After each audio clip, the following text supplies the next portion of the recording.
नमो अरिहन्ताणं नमो सिद्धाणं नमो वायुयाणं नमो अध्यायाणं नमो लोये सहसाहूणम् मंगलम भगवान वीरो मंगलम गौतमो गणी मंगलम कुंद कुंदाद्यो जैन धर्मोस्तु मंगलम सर्वमंगल मांगल्यम सर्वकल्याणकारकम प्रधानम सर्वधर्माणां जैनम जयतु शासनम नमः समय साराय स्वानुभूत्या चकासते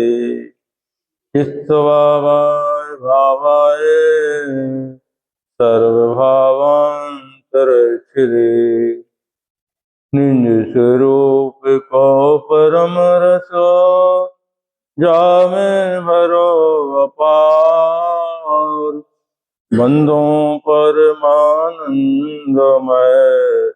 समय सार अविकार ध्रुव अचल अरु अनुपम गति पाए हुए सब सिद्ध को मैं बंद सुत केवली कथित कहूँ समय प्रावित को अहो अरहंत सिद्ध शूर उपाध्याय साधु सर्व अर्थ के प्रकाशी मांगली के उपकारी हैं को स्वरूप जान रागते भई जो भक्ति काय को नमाए स्तुति को चारी है धन्य धन्य तुम ही से काज सब आज है कर जोर वार वार वंदना मारी है मंगल कल्याण सुख सो हम चाहते हो मेरी ऐसी दशा जैसी तुम धारी है हो मेरी ऐसी दशा जैसी तुम धारी है। ये जनागम के बड़े ही प्रेरणादायक अमृत वचन हैं। आचार्य भगवंतों ने ज्ञानी साधक संतों ने सहानुभूति से प्रणत करके हम जैसे भवजियों को गजब की प्रेरणा की है।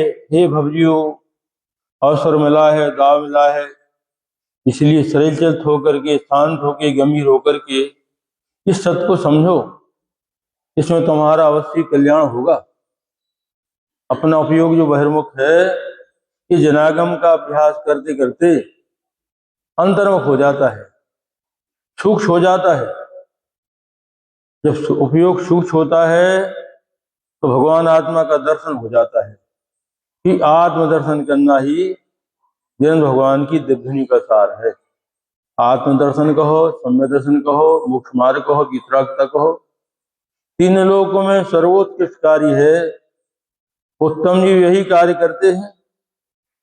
हम करने लग जाएं जो कार्य पशु कर लेते हैं, नरक के नारकी कर लेते हैं, और हम पर्याय में आकर के, जीवनकुल में आकर के स्वाध्याय सत्संग करके अपने आत्मा का दर्शन करने लग जाएं, आत्मा न हो करने लग जाएं, कोई आश्चर्य की बात नहीं है। ये तो स्वाधीनता का मार्ग है, पराधीनता बिल्कुल भी नहीं है। अंदर से रुचि हो, लगन हो, भावना प्रबल हो तो भगवान आत्मा तो कब कब दर्शन देता है। भैया संत कुमार जी, कब कब दर्शन देता है भगवान आत्मा है? मंदिर में भगवान तो हर समय आपको उपलब्ध नहीं है। चाहे जब दर्शन नहीं कर सकते हो, यहाँ तो 12 बजे बंद हो जाएगा, चाबी लाओगे वो करोगे, वो बात अलग। यहाँ के लिए कहीं मना करता है कि नहीं अभी दर्शन नहीं जाओ, अभी तुम्हारा तू तक पातक लगा है, कुछ होगा हो गया है। कैसी उदय में, कैसी संयोग में भगवान आत्मा मौजूद है, विद्यमान है, प्रकट प्रत्यक्ष है। अन्य कोई प्रयोजन नहीं है। जनागम का स्वाध्याय करके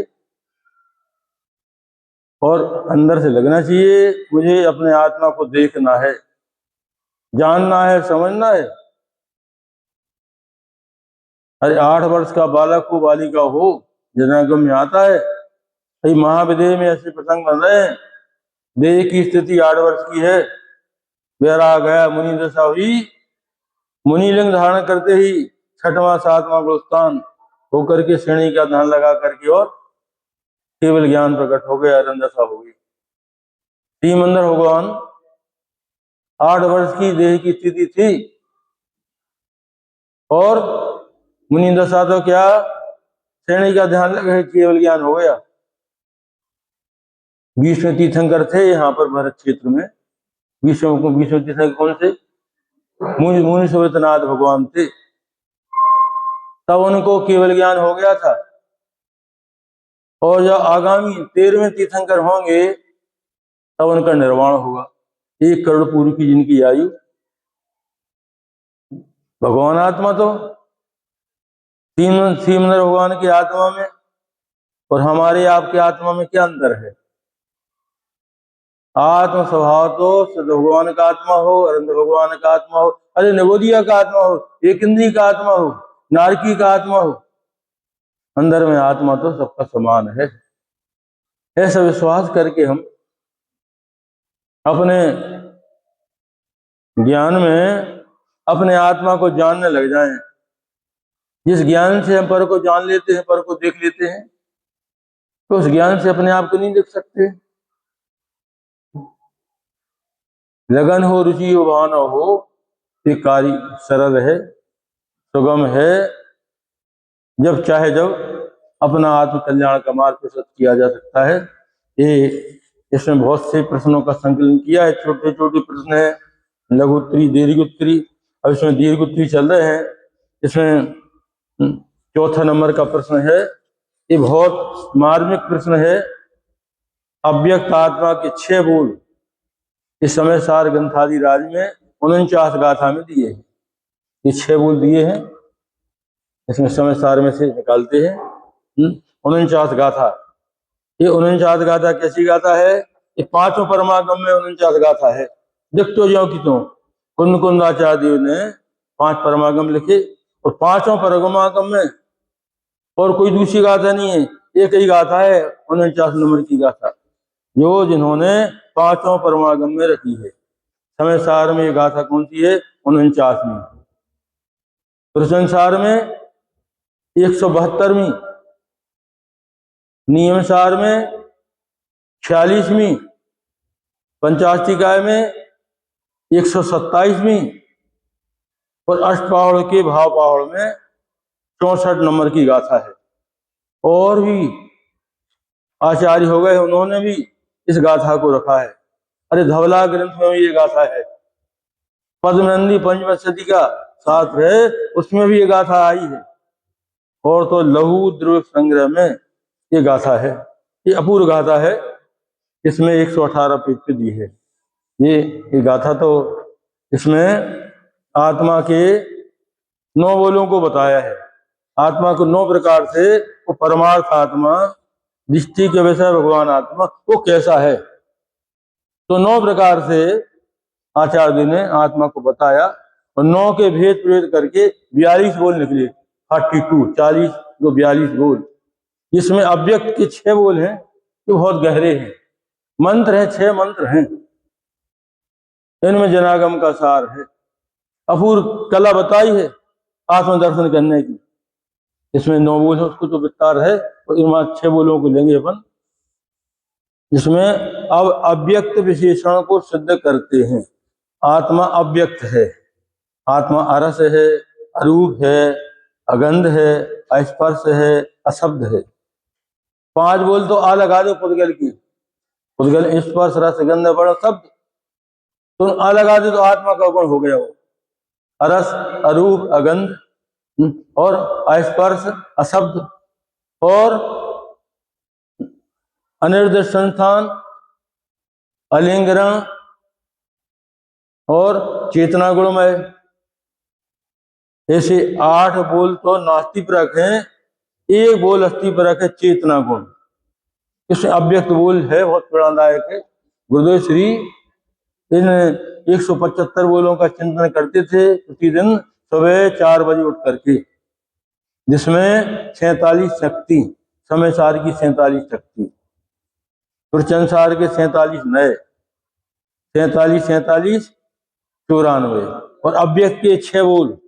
तो चिंतन करते थे एक एक का, इनके माध्यम से अपने शुद्धात्मा का अनुभव करने का प्रश्न करते थे और सफलता ही मिलती थी।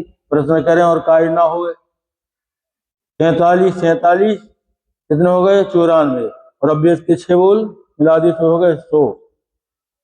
और प्रशंसार के 172 गाथा के 172 के 20 बोल हैं, 120 हो गए।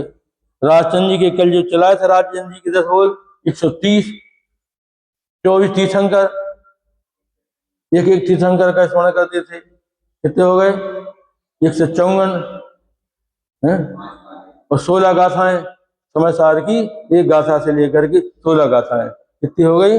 170, और 5 बाल ब्रह्मचारी तीर्थंकर, इनका लक्ष्य स्मरण करते थे। जिसमें ये अव्यक्त के बोल हैं। ये अव्यक्त के बोल में क्या है? यहाँ कह रहे अब अव्यक्त विशेषण को सिद्ध करते हैं। अव्यक्त माने जो कभी पर्यारूप नहीं होता है, जो परद्रव्य नहीं होता है, जो बंध मोक्ष नहीं होता है, उदय भाव, उपसंभाव, चिरसंभाव, छायक भाव रूप नहीं होता है, देव नाद की त्रिंच मनुष्य आदि अवस्था होने पर भी उस रूप नहीं होता है, जो गुणस्थान, माणस्थान, जीवस्थान रूप नहीं होता है, परमत्ता पर रूप नहीं होता है, त्रिकाल मंगलमय, त्रिकाल आनंदमय, ऐसा ज्ञान आनंद स्वाही भगवान आत्मा विराजमान है, इसको यहाँ अव्यक्त कह रहे। 24 घंटे उपलब्ध है, निरंतर दर्शन दे रहा है। तो ऐसा अव्यक्त आत्मा कहो, ज्ञायक भाव कहो, शुद्धात्मा कहो, कारण परमात्मा को, जीव राजा कहो। आचार्य ने अनेक प्रकार से कहा है। 6वीं गाथा में आत्मा को क्या कहा है? ज्ञायक कहा है। और इसमें 11वीं गाथा में भूतार्थ कहा है।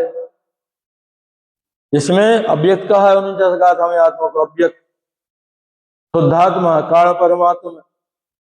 17-18 गाथा में जीव राजा कहा है। अनेक प्रकार से आचार्य ने जिसके जी भूला है, जिसकी आराधना का फल अनंत संसार है, निबोध है, और जिसकी आराधना का फल निर्वाण है, मोक्ष है। क्या हे भवजीवो, आराधना करने में कसर नहीं रखी, अनंत काल हो गया आराधना करते करते, और आराधना करने का अवसर मिल गया है। इसी सम्यक प्रकार से यह विनोद जी ऐसे आत्मा की आराधना करने लग जाओ। या 6 प्रकार से आत्मा की आराधना करने की कला बता रहे हैं। ऐसा जो आत्मा जो मैं हूं, जिसको जी भूला हुआ है, जिसको अनेक प्रकार से मान रहा है, वो नहीं गया है। क्या मान लिया? मैं पुरुष हूँ, स्त्री हूँ, बालक हूँ, वृद्ध हूँ, रागी हूँ, देशी हूँ, जो पढ़ा होगा उसको अपने को मान लिया, तो हो गया क्या है? मानने से मिथ्या मानता तो ही दुर् स्वभाव ऐसा हुआ नहीं। मिथ्या कैसे कहते हैं कि स्वरूप जैसा है वैसा नहीं मानना, स्वरूप जैसा वैसा नहीं मानना, इसका नाम मिथ्या। और स्वरूप जैसा है वैसी मानने लग जाओ, अब कहाँ मिथ्या है? भगवान आत्मा है, शुद्धात्मा है ना, कारण परमात्मा है, तो होना है। सदाकाल है। कोई कहे जब समय दर्शन हो जाएगा, जब मानेंगे हम आत्मा है, जाओ जाओ, कभी नहीं होगा। तुम अपने आत्मा को भगवान आत्मा मानोगे, स्वीकार करोगे, समुचित होगा, उसका नाम समुचित है। ज्ञायक हूं, अव्यक्त हूं, भगवान आत्मा हूं, ऐसा जो स्वीकार करता है उसका नाम ही सम्यक है। और ऐसा स्वीकार नहीं करके अपनी मति कल्पना से कुछ ही मानते रहो, उसका नाम मिथ्यात है। मिथ्या सबसे बड़ा पाप कहा है, 7 व्यसन से बड़ा पाप कहा है। इसमें 6 विशेषण बहुत गहराई के हैं। अब अव्यक्त विशेषण को सिद्ध करते हैं। ये अव्यक्त विशेषण किसका है? भगवान आत्मा का, शुद्धात्मा का, अपने निजात्मा का। जो दृष्टि का विषय है, उत्तम जीव जिसका सेवन करते हैं, पंच परमेष्ठी जिसकी आराधना करते हैं, क्या जिसकी आराधना का फल मोक्ष मार्ग और मोक्ष है, ऐसे शुद्धात्मा को यहाँ अव्यक्त कर रहे हैं। अब ऐसे अव्यक्त आत्मा को कैसे ग्रहण किया जाए, कैसे अव्यक्त आत्मा का दर्शन होवे, तो 6 प्रकार से इसमें निरूपण कर रहे हैं। पहला बोल पढ़ो भैया। चलिए भाई पढ़ो, पहला बोल। जो गे हैं और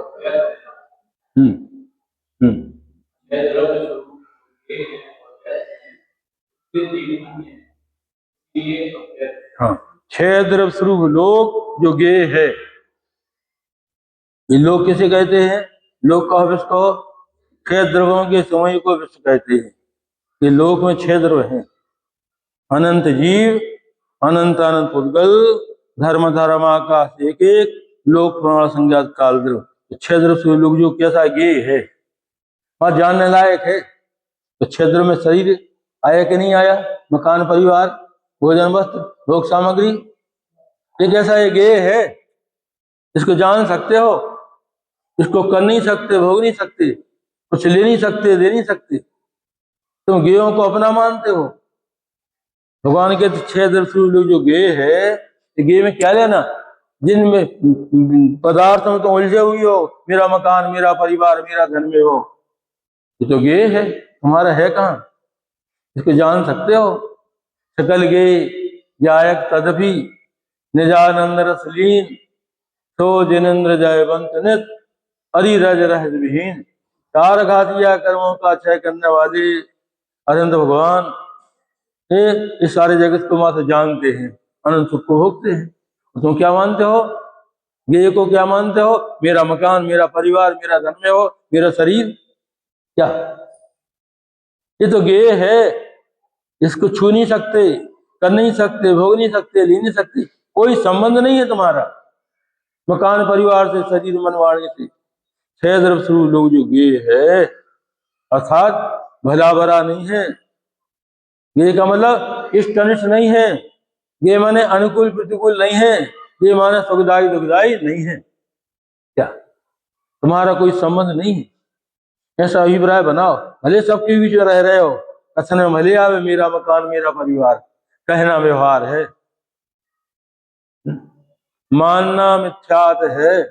मेरा मकान मेरा परिवार मेरा धन में हो, कहना तो व्यवहार है। कौन सा व्यवहार भैया संजीव जी?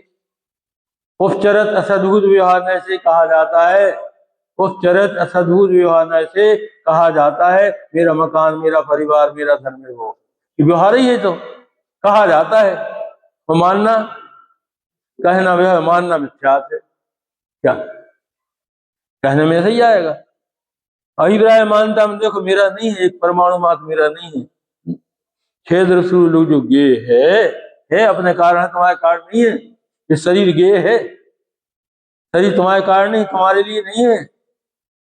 शरीर के मालिक तुम नहीं हो, इस जगत के कोई पदार्थ के मालिक तुम नहीं हो, इस सारा जगत गे है, अनुकूल प्रतिकूल नहीं है। और व्यक्त है, व्यक्त माने भिन्न है, आत्मा से अत्यंत भिन्न है। क्या लेकर के आए थे तुम, मकान परिवार शरीर मनवाणी क्या लेके आए थे, क्या लेके जाने वाले हो, किसको लेके जाने की तैयारी है? ये आत्मा इस विश्व में 3 लोक में एक परमाणु मात्र भी तुम्हारा नहीं है। परंतु परिभ्रमण करते करते 3 लोक में कोई क्षेत्र बचा, कोई द्रव्य बचा जिसको अनंत बार ग्रहण ना किया हो, वो छोड़ा ना हो।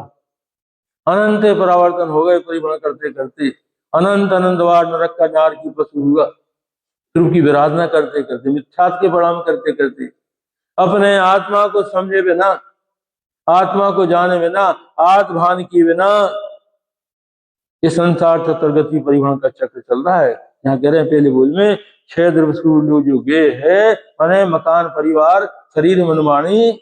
अब क्षेत्र, कोई क्षेत्र की बात है, अरे क्षेत्र में क्या, तो बहुत विस्तार है, क्षेत्र का पेट बहुत बड़ा है, उसमें जहां तुम रह रहे हो इस शरीर मनमानी मकान परिवार, ये इस 6 द्रव्य में आता है, उपद्गल द्रव्य है और गे है, हितकारी नहीं है। और व्यक्त है, व्यक्त माने भिन्न है, उससे जीवन है, उससे जीवन माने ये उत्तम चंद जी, कौन सा जीवन है, कौन सी जीव की बात कहेंगे? उससे तुम्हारा आत्मान्न है, इस शरीर से आत्मान्न है, मकान परिवार से आत्मान्न भिन्न न्यारा है।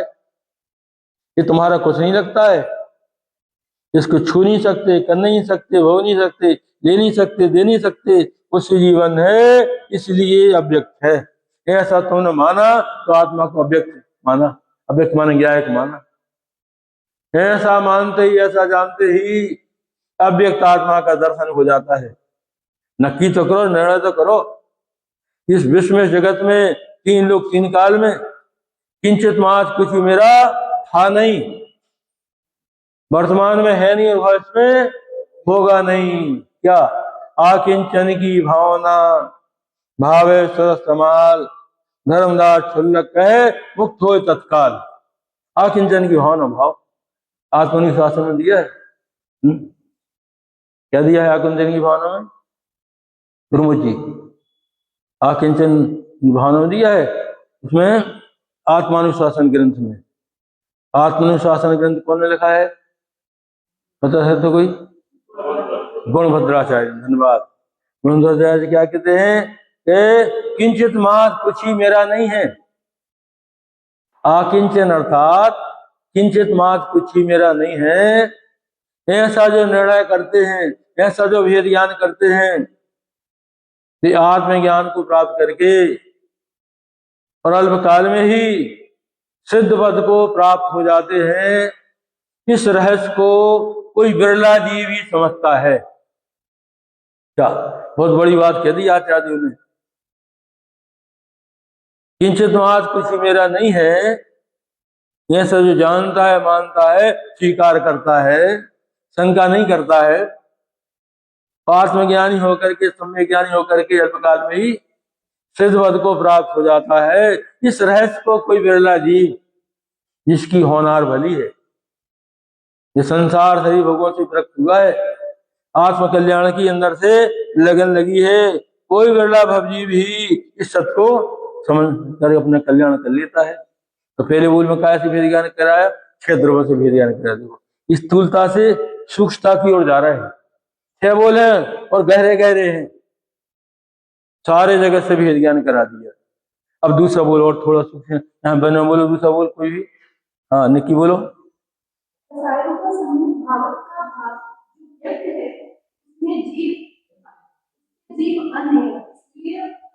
हाँ अव्यक्त आत्मा को शुद्ध करे। अच्छा ही बोलो, मैं आत्मा अव्यक्त है।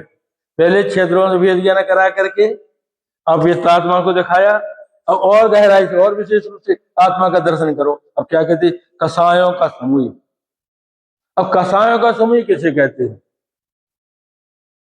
बता सकता कोई भैया? विनोद जी, कसायों का समूह कैसे कहते हैं? क्रोध मान माया लोग, ये कसायों का समूह है, यही कहेंगे सब। यहाँ अध्यात्म ग्रंथ में किसी क्रोध मान माया लोग को कसाय कहेंगे? बोलो भैया सनत जी, कसायों का समूह कैसे कहते हैं? पाप भाव को तो सारा जगत कसायों का समूह कहता है। यहाँ कह रहे हैं उत्कृष्ट उत्कृष्ट पुण्य परिणाम तो परिणाम भी काय का समूह है? कसायों का समूह है। क्या? असंख्यात प्रकार का पाप का परिणाम तो कसायों का समूह है। पाप तत्व को पाप तो जाने जग सब कोई, और पुण्य तत्व भी पाप है कहे अनुभवी कोई। युगसार ग्रंथ में आया है। और इसी समय सार में 154 नंबर का थमका है अशोभ कर्म कुशील अरु जानो सुशील शुभ कर्म को। अशुभ कर्म कैसा है? अशुभ कर्म तो कुशील है, और शुभ कर्म सुशील है। अच्छा दूसरी लाइन में क्या कहते? वो कैसे हो सुशील जो संसार में दाखिल करे। कोई कहे अशुभ कर्म तो कुशील है और शुभ कर्म सुशील है। आचार्य भगवान क्या करे? वो कैसे हो सुशील जो संसार में दाखिल करे। क्या इस स्वपरिणाम सुशील कैसे हो गए?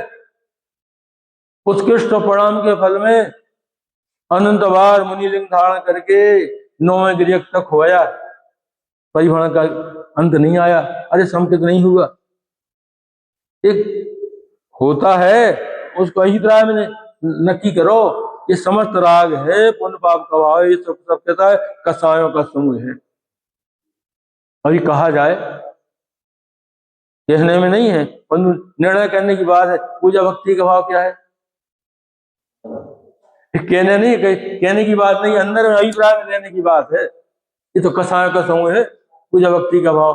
पूजा भक्ति नहीं करेंगे, यहाँ अंदर में आत्मा के आने के लिए पूजा भक्ति का भाव तो अंदर से आता है आत्मा जी को, तो उसमें संतोष नहीं होता है। ये भी राग है, आस प्रभाव है, ये भी कसायों का समूह है। इस विकल्प को तोड़ेगा तो अंदर मजा जाओगे, इसमें मजा मारो, बहुत मजा आ गया, बहुत मजा आ गया आता है। भैया ने देखो, अब सभी लोगों ने मिलकर के ऐसा पंच कल्याण के यहाँ होगा, ऐसा भव्य जनालय। जनागम में कितनी महिमा आती है, जनागम की महिमा कितनी कही है जनवाणी में, बेल के बराबर मंदिर बनावे। बेल देखा बेल होता है, और जौ के बराबर प्रतिमा विराजमान करे। कोई बेल के बराबर मंदिर नहीं बनाता है, और जौ के बराबर प्रतिमा विराजमान नहीं करता, परंतु आचार्य ने निरूपण किया है। तो उसके पुण्य के वर्णन का, पुण्य का वर्णन जनवाणी माता के द्वारा नहीं हो सकती। तो ऐसे विशाल है, ऐसा जनालय बनावे, और ऐसा जिनेंद्र भगवान को विराजमान करे। क्या पंच तीर्थ, अब देखो कितना गजब का आज पूरा भेजा वहां से आई कि आप जहाँ हो वो मन सुना है, बहुत जनालय भेजो, उसकी वीडियो बना के भेजी। बहुत के समाचार आ रहे हैं कि हमको भावना हो रही है वहां के दर्शन करने का भाव, बहुत लोग कह रहे हैं। ऐसा भव्य जनालय देख करके बहुत प्रसन्नता हुई, ऐसा भव्य जनालय, ऐसा पंच तीर्थ भाव आता है। इसमें चर्चा संग्रह ग्रंथ है, उसमें दिया है एक जिन प्रतिमा की महिमा कितनी होती है, एक जिनन भगवान की प्रतिमा की कितनी महिमा है। कहां से शुरुआत किया, 1080 मिथ्या दृष्टि के बराबर एक सामान्य जैनी होता है। 80 मिथ्या दृष्टि बराबर जो बड़े बड़े पद पे कलेक्टर हैं और राष्ट्रपति हैं, बड़े बड़े पद, उन्हें ऐसे बड़े पदवीधारों को 1000 को खड़ा करो, उसमें एक सामान्य जैनी। सामान्य जैनी माने अभी संकित नहीं हुआ है, जिन भगवान का अभिषेक करता है, प्रक्षाल करता है, पूजन करता है, अन्य यानी जी वृक्ष का त्यागी है, स्वाध्याय सत्संग करता है, वो सामान्य जैनी है। बोलो ऐसे सामान्य जैनी तो है कि नहीं? तो अपने को कम नहीं समझना। हम भगवान के दर्शन पूजन कर रहे हैं, स्वाध्याय सत्संग कर रहे हैं, उनके पुण्य में और तुम्हारे पुण्य में बहुत अंतर है। उनका पुण्य सड़ा पुण्य है, उनका पुण्य तुमको नरक में ले जाएगा, और तुम्हारा जो पुण्य है साक्षात भगवान से मिलाएगा। अभी पता लगा यहाँ पे पंच कल्याणक में भगवान के माता पिता थे, वही आए हैं ना, एक पिताजी है? कौन है पिता? अरे धन्यवाद, बहुत बहुत, अब पता नहीं था। माता जी भी हैं? अच्छा, ये माता, धन्यवाद, बहुत बहुत धन्यवाद, प्रसन्नता हुई हमको यहाँ ऐसे आप लोग पधारे। आप कहाँ से हो? अच्छा, ठीक है, बहुत। देखो महासौभाग्य की बात है कि भाव होना और सौभाग्य मिल जाना महाभाग्य की बात है। आपने ऐसे भाव किए तो ऐसा सौभाग्य मिल गया। तो ये बात चल रही थी, एक दिन प्रतिमा की महिमा कितनी होते, 1080 मिथ्या दृष्टि के बराबर 80 मिथ्या दृष्टि बड़े बड़े पदों पर हैं, उनको ही पुण्यशाली कहते हैं। उनका पुण्य और इस सामान्य जैनी भगवान के दर्शन पूजन करता है, 1080 मिथ्या दृष्टि के बराबर एक सामान्य जैनी, और 1000 सामान्य जैनी के बराबर एक सम्य दृष्टि, और 1000 सामान्य सम्य दृष्टि के बराबर एक अणुवृत्ति पंचमंगल स्थान मरती, और 1000 अणुवृत्ति के बराबर एक महावृत्ति, और 1000 महावृत्ति के बराबर 1000 महावृत्ति के बराबर एक केवली, और 1000 केवली के बराबर 1000 केवली माने अनंत भगवान, 1000 अनंत के बराबर एक तीर्थंकर, और 10,000 तीर्थंकर के बराबर एक जिन प्रतिमा। क्या महाराज तीर्थंकर से ही बड़ी प्रतिमा कह रहे हो? अरे तीर्थंकर का तो निर्वाण हो जाता है, तो जिन प्रतिमा विराजमान हो गई। तीर्थंकर के जब तुम्हारे दर्शन नहीं हो पाते तो जिन प्रतिमा जिन मंदिर में है, जो लाभ साक्षात तीर्थंकर की वाणी को सुनने से होता है, वो लाभ जिन प्रतिमा के दर्शन करने से होता है। बोलते हैं जय परम शांत मुद्रा समेत भविजन को निज अनुभूति है। प्रभु की शांत मुद्रा को देख करके कोई भवजीव अंदर में उतर जाता है। अभी अष्टांग का महापर्व चल रहा है ना, अष्टांग का महापर्व में नंदीश्वर जनालय में 4 निकाय के देव देवांगनाएं, भगवानवासी विंतर ज्योति व्यवनिक, चारों निकाय के देव देवांगनाएं 6-6 घंटे एक एक दशा में रहती हैं। 6 घंटे पूरे होते दूसरे दशा में, फिर दूसरे दशा में, तो एक एक निकाय की एक दशा में भगवानवासी, दूसरे व्यंतर ज्योति व्यवनिक, चारों दशाओं में रहती 6-6 घंटे। 6 घंटे पूरे होते फिर वे दूसरे में आ जाते, बदलते रहते। ऐसे 24 घंटे क्या करते? 8 दिन वहां जिन्हें भगवान का गुणानुवाद करते हैं, आराधना करते हैं। जैसे कसाय में नहीं, किसने वहां जाकर के बैन नहीं कह लगी होत सम्यक धर्म भवन बावन प्रतिमा नमो सुकरम। कोट शस्त्री भान दुति तेज छिपे जात है, महावै राग पर राम ठहरात है। बैन नहीं कह लकी होत सम्यक धर्म भवन बावन प्रतिमा नमो सुख करम। ये प्रभु की शांत मुद्रा भवजियों के लिए क्या बहुत बड़ा कार्य हो गया भैया। महाभागवान जी है जिनके से भाव आए। अभी भैया से चर्चा हो रही थी अपने क्या नाम, देखो नाम भूल गए ना अभी है। हाँ अभी गए थे तो उन्होंने कहा कि बहुत श्रम हुआ है और ऐसे जल्दी नहीं बन गया है, बहुत विचार से, बहुत गहराई से और सर खींच क्या करके जिनालय का उत्तम चंद जी दादाजी है ना, वो बता रहे थे कि ऐसा जिनालय भव जिनालय बनाने में बहुत टाइम लगा है, परंतु व्यवस्थित हुआ है काम। अच्छी बात है, भावना का फल है। अब इसको माध्यम से हम अपने आत्म कल्याण में लग जाएं, बस काम तो महापुण्योदय से हो गया। ऐसी एक जिन प्रतिमा की कितनी महिमा की है। एक जिन प्रतिमा काय के लिए है? अपनी चेतन प्रतिमा को निहारने के लिए है।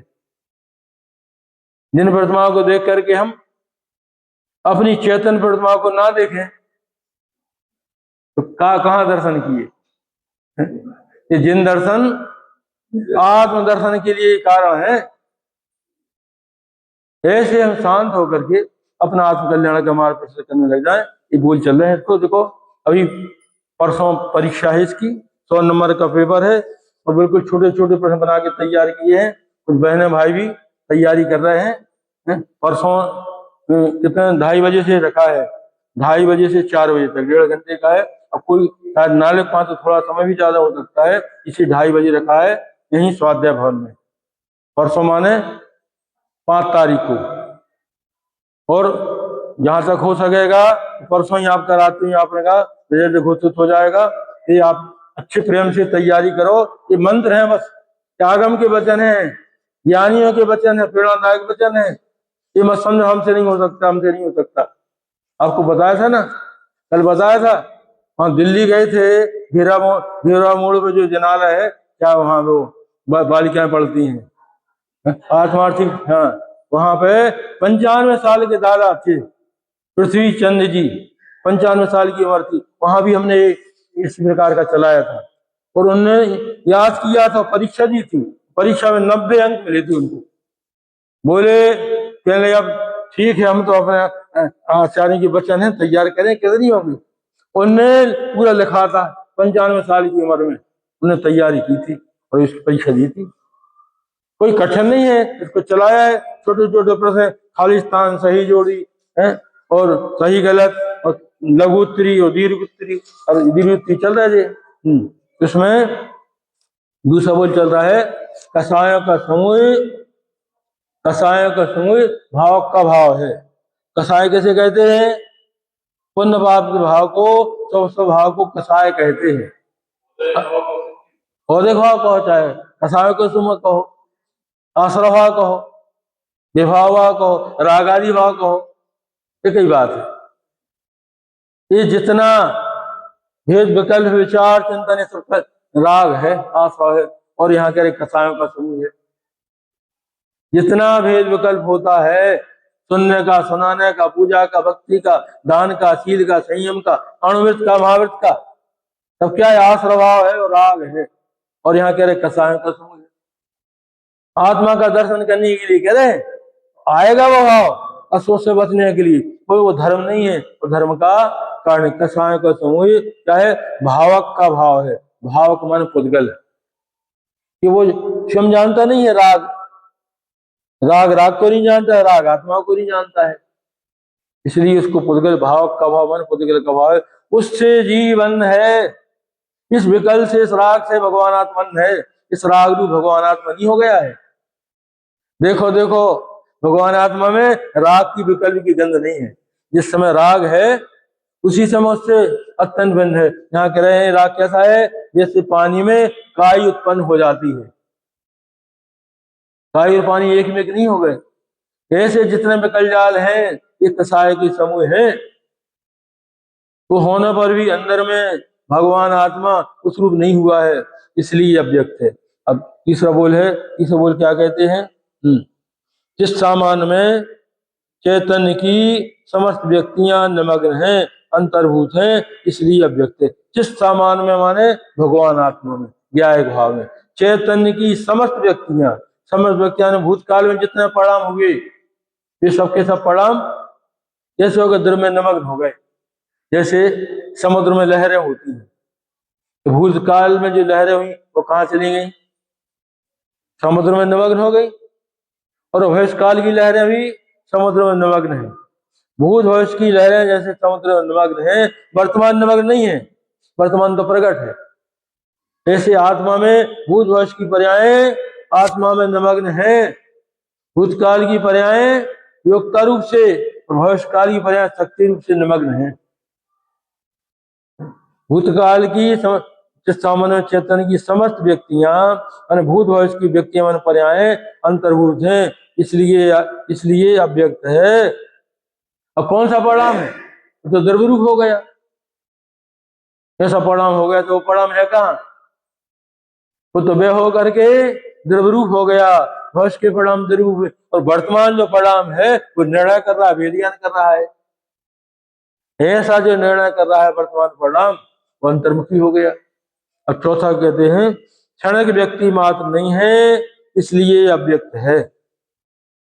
क्षणिक माने वर्तमान जितना नहीं है, जिस वर्तमान परिणाम ने ऐसे भगवान आत्मा को स्वीकार किया है, विश्वास में लिया है, इतनी आत्मा नहीं है। क्षण व्यक्ति मात्र नहीं है, तो क्षण में जो आनंद का वेदन आया, अनुभूति ही, इतनी आत्मा नहीं है क्या? तो क्षण है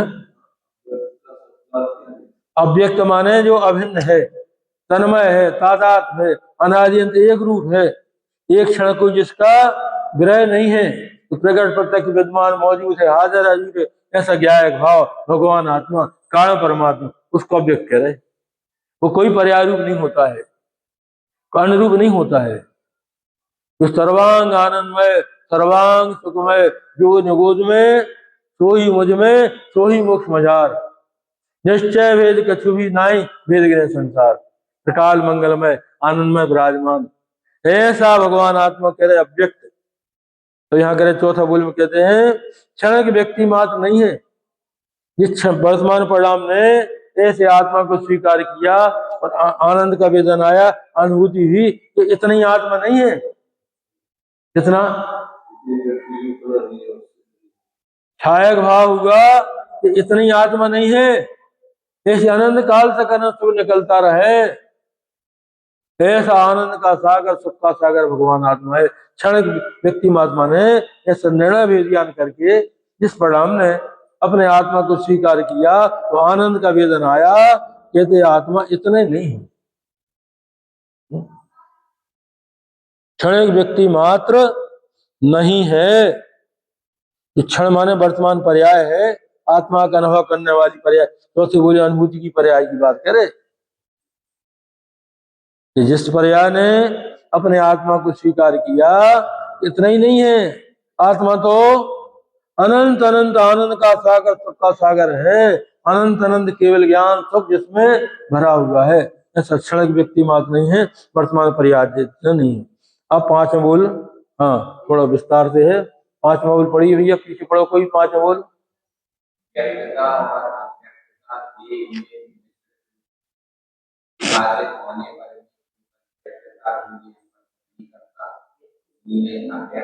या व्यक्ता माने, व्यक्ता माने पर्याय, कौन सी पर्याय? शुद्ध पर्याय। अशुद्ध पर्याय की बात नहीं, यहाँ भेद ज्ञान करा के बता रहे हैं। तो ये व्यक्त माने शुद्ध पर्याय और अव्यक्ता माने भगवान आत्मा। एक शब्द है, शब्दों को भाव समझो। व्यक्ता माने इस पर्याय ने आत्मा को स्वीकार किया है, ऐसी शुद्ध पर्याय को व्यक्त कर रहे हैं। और अव्यक्त, अव्यक्त माने भगवान आत्मा, कारण परमात्मा, एक में एक मिश्रित रूप से अनुभव के काल में कैसा होता है? द्रव पर्याय अलग अलग नहीं लिखते, एक में एक। जैसे पानी में नमक डालो, क्या होता है? नमक और पानी मानो एक में एक हो गए, एक में एक हो जाते क्या? एक में एक होने पर भी नमक नमक रहता है, पानी पानी रहता है। ऐसे अनुभव के काल में द्रव्य और पर्याय में भेद नहीं दिखाई देता है।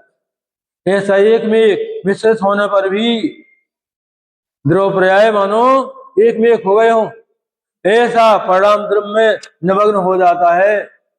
अन्य कोई भेद विकल्प तो नहीं रहता है, परिणाम आत्मा में हो जाता है।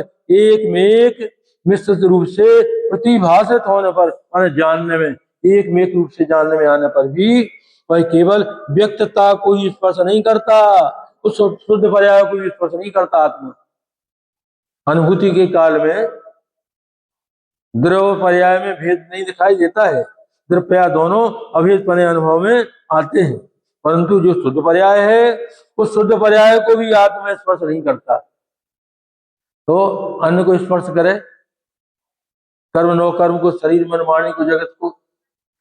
आत्मा के आशय से प्रकट होने वाला शुद्ध परिणाम है, वितराग परिणाम है, उसको स्पर्श नहीं करता, इसलिए अव्यक्त है।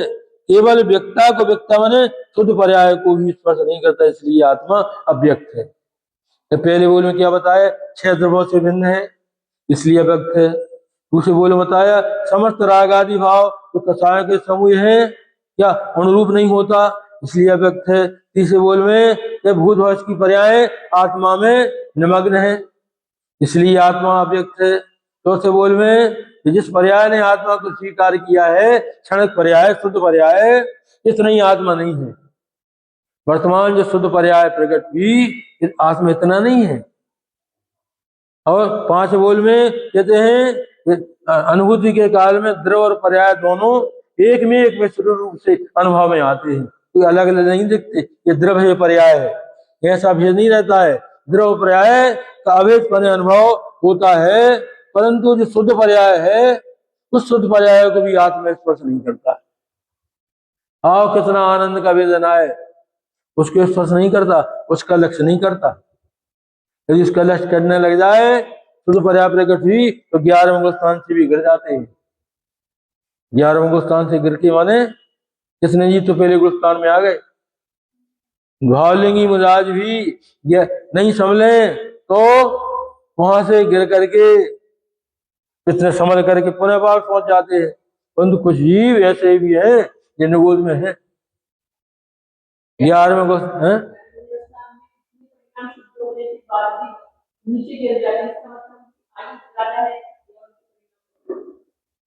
परिणाम की ऐसी योग्यता है कि इतने ऊपर चढ़ने के बाद भी नीचे आए और संभले नहीं, बस बने रहे वैसे ही। मजा आने लगा, कोई क्रिया में, स्वभाव में, अन्य पदार्थ में रस आने लगा।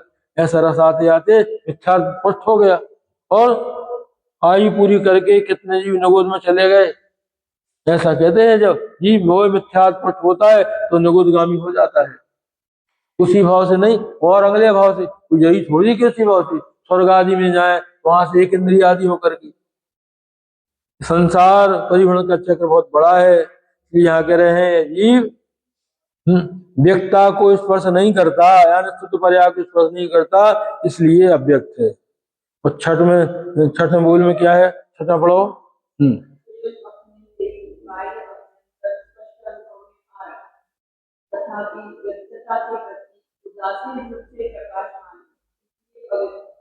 कह रहे स्वयं अपने से ही अनुभूति होती है, काय के द्वारा, देवगुरु के द्वारा, कोई क्रिया के द्वारा, कोई स्वभाव के द्वारा नहीं, स्वयं अपने से ही।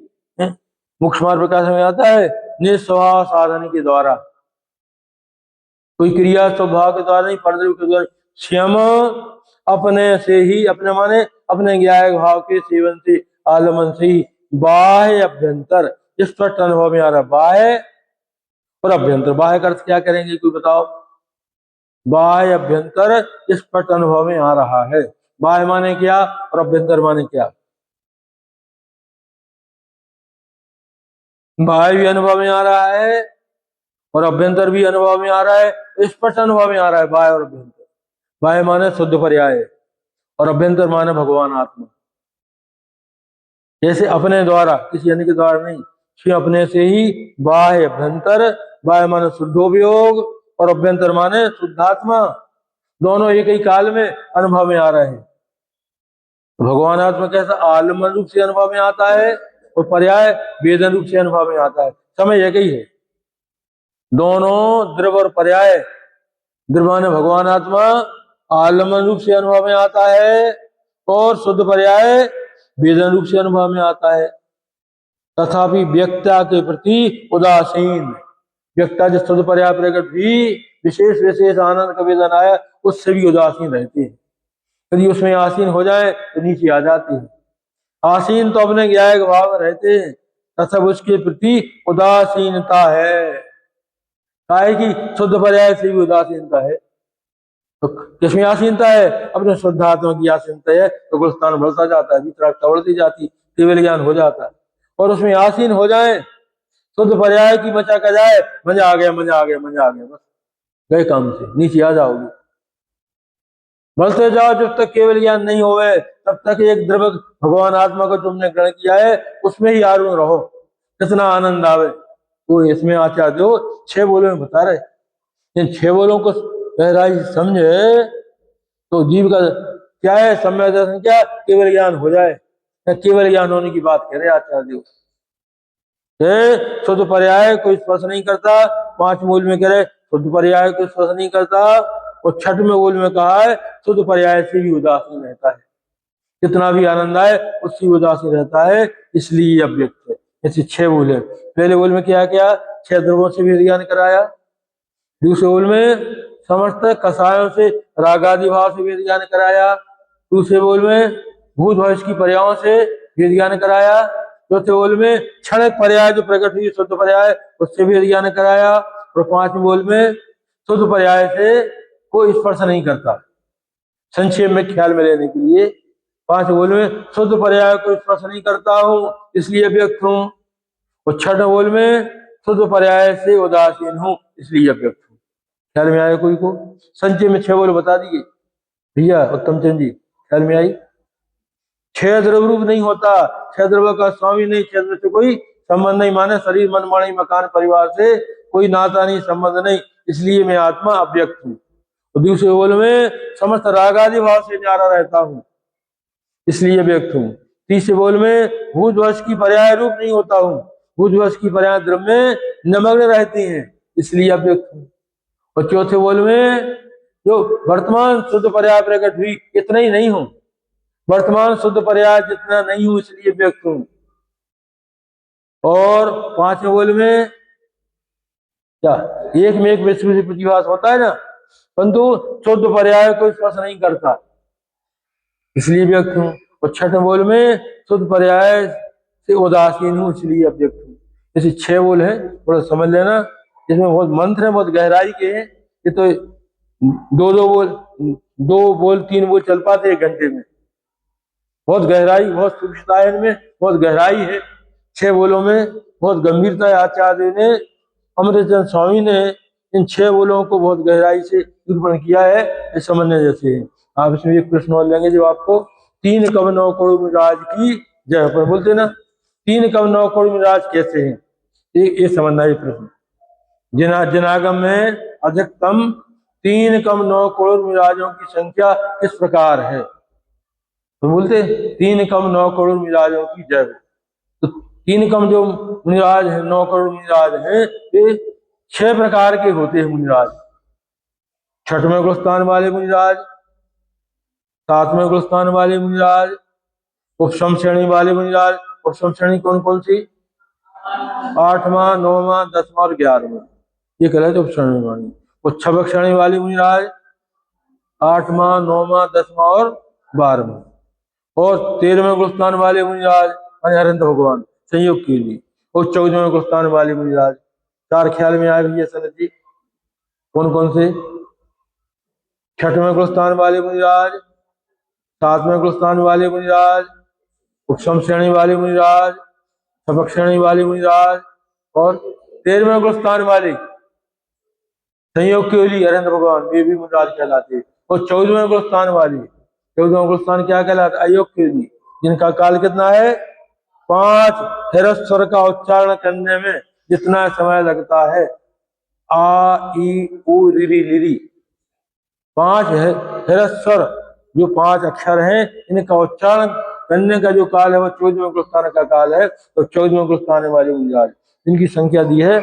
इसमें जितने 7वें गुलस्तान में है उससे डबल 6वें गुलस्तान में है।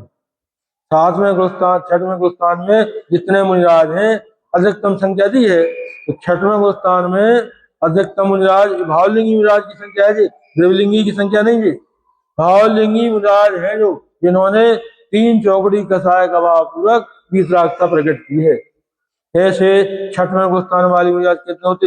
2,96,99,103।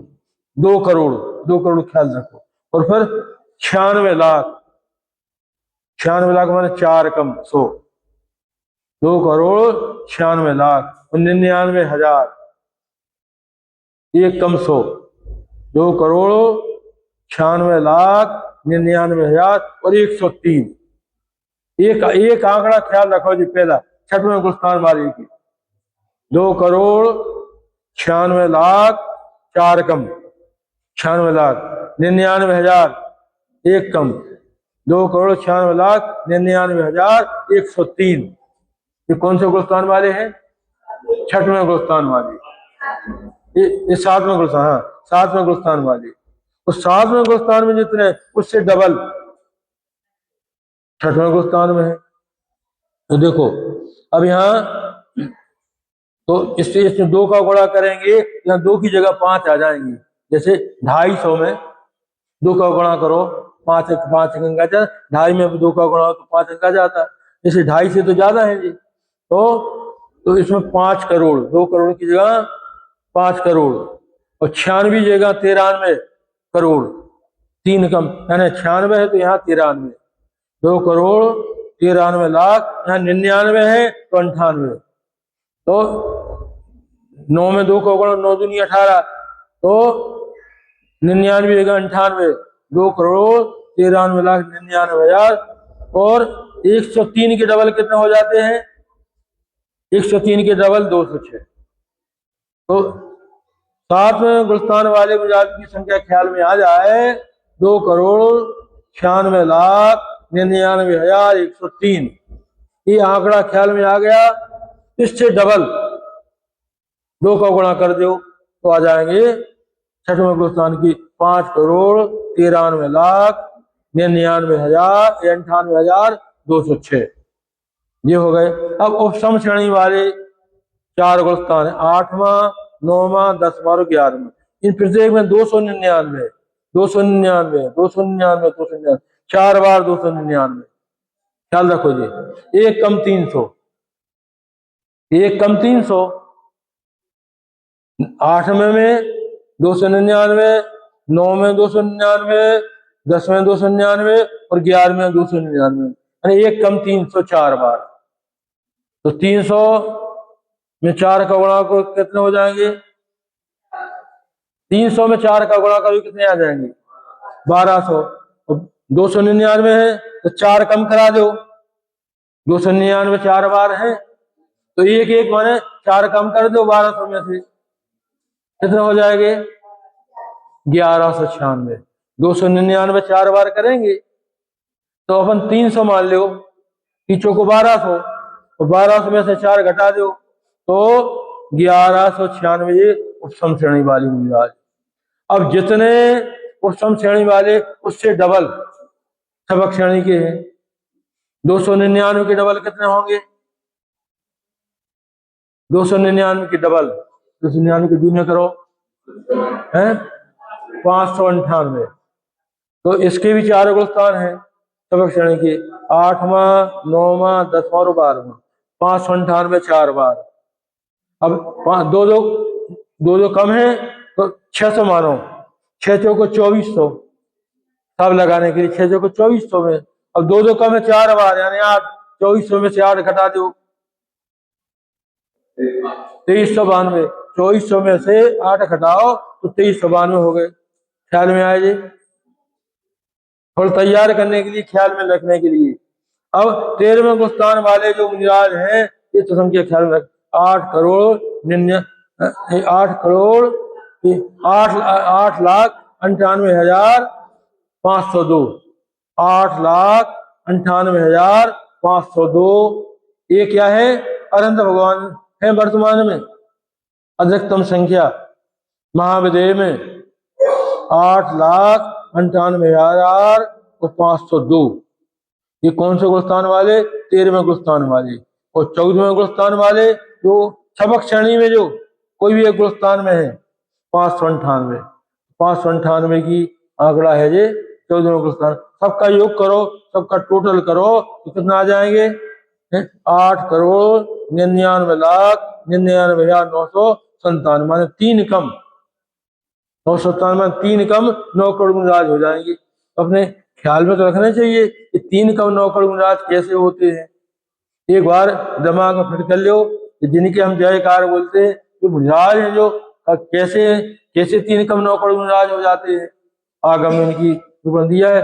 भैया विरोध जी कह रहे थे कि ये मुनिराज मोक्ष नहीं जावे, 608 जी मुख जाते हैं, 6 महीना में मोक्ष नहीं गए तो 8 समय में 608 जी मुख जा सकते हैं। 8 समय में 608 जी मुख जा सकते हैं। यहाँ कितने हैं? 14वें स्थान है, 598 है। जब 608 जा सकते 598 नहीं जा सकते। एक समय में 108 से ज्यादा नहीं जाते हैं? एक समय में 108 से ज्यादा नहीं जाते। हाँ तो कितने समय? 8 समय में कितने होंगे? 608। यदि 108 से ज्यादा नहीं जा सकते ऐसा कहोगे हैं? 6 महीना 8 ऐसा आगम में आता है। यदि कोई जीव मोक्ष में नहीं जाए 6 महीने तक तो अंतिम 8 समय में, अब कोई कोई एक पहले समय कुछ कम कुछ ज्यादा कुछ कम ज्यादा ऐसे टोटल में लगा करके 608 जीव मोक्ष में जा सकते अंतिम 8 समय में। कोई नियम नहीं है एक समय 108 जाए। यदि एक कहोगे तो 608 कैसे होंगे 8 समय में? हाँ हाँ तो कब होती जाएगी तो,